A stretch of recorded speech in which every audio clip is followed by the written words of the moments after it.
11 দলীয় ঐক্য আয়োজিত বরিশাল বিভাগীয় সমাবেশের সম্মানিত সভাপতি, সম্মানিত প্রধান অতিথি, 11 দলীয় ঐক্যের শীর্ষ নেতৃবৃন্দ, বিভাগীয় নেতৃবৃন্দ, জেলা পর্যায়ের নেতৃবৃন্দ, আমার সামনে উপস্থিত মিডিয়ার ভাইরা এবং প্রাণ প্রিয় বরিশালবাসী, আসসালামু আলাইকুম।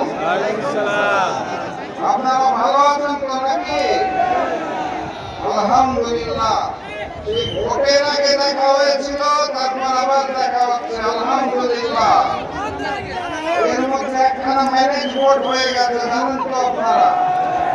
ফলাফল পাল্টে দেওয়া হয়েছে, জানেন তো? মিথ্যার ফুলঝুরি ফুটেছে, শুনেছেন তো? আমি ভেবেছিলাম আজকে এই মঞ্চ থেকে এই ম্যানেজ ভোটে বিজয়ী বিএনপি সরকারকে কিছু দাবি জানাবো। আমি ভেবেছিলাম ভোলা এবং বরিশালের মধ্যে একটি সেতু দরকার, এই দাবি জানাবো।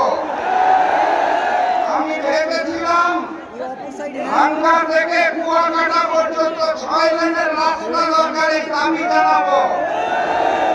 আমি ভেবেছিলাম রেল লাইন দরকার, সেই দাবি জানাবো। আমি ভেবেছিলাম পাইপ লাইনের মাধ্যমে বরিশালের প্রাকৃতিক গ্যাস প্রয়োজন, সেই দাবি জানাবো। তারপর মনে হলো কার কাছে দাবি জানাবো?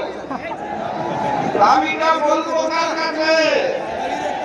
যারা ক্ষমতায় এসে মানুষের শরীরের অঙ্গ প্রত্যঙ্গে চাপ নিয়ে যারা দাবি করে, তাদের কাছে দাবি করবো কার কাছে? মাননীয় প্রধানমন্ত্রীর কাছে, তিনি ক্ষমতায় আসার আগে গণভোটে আগে জয়যুক্ত করতে বলে ক্ষমতায় এসে এখন আর গণভোট মানেন না।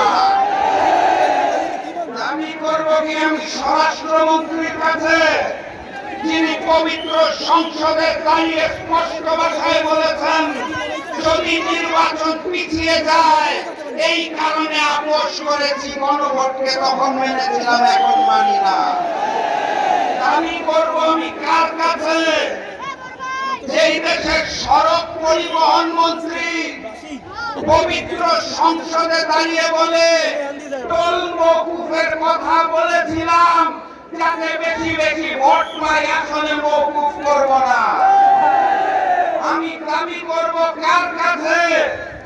যেই সরকারের স্থানীয় সরকার মন্ত্রী বলে তারা নাকি কোনদিন সংবিধান সংস্কারের কথা উচ্চারণই করেন নাই, অথচ বিএনপির 31 দফার মধ্যে প্রথম দফাতেই বলা ছিল সংবিধান সংস্কার করার কথা। দাবি আমি কার কাছে জানাবো? যারা কথায় কথায় মিথ্যা কথা বলে, যারা জাতির সাথে মুনাফিকি করে, যারা জুলাইয়ের সাথে গাদ্দারি করে, যারা ভারতের সাথে মাথা নত করে, তাদের সাথে কোনো আপোষ হবে না। সংগ্রামী সাথী এবং বন্ধুগণ, একজন জ্ঞানী মানুষ তার সাম্প্রতিক বক্তব্যের মাধ্যমে যার ওয়াদার ঠিক নাই, তার কোনো ধর্মই নাই।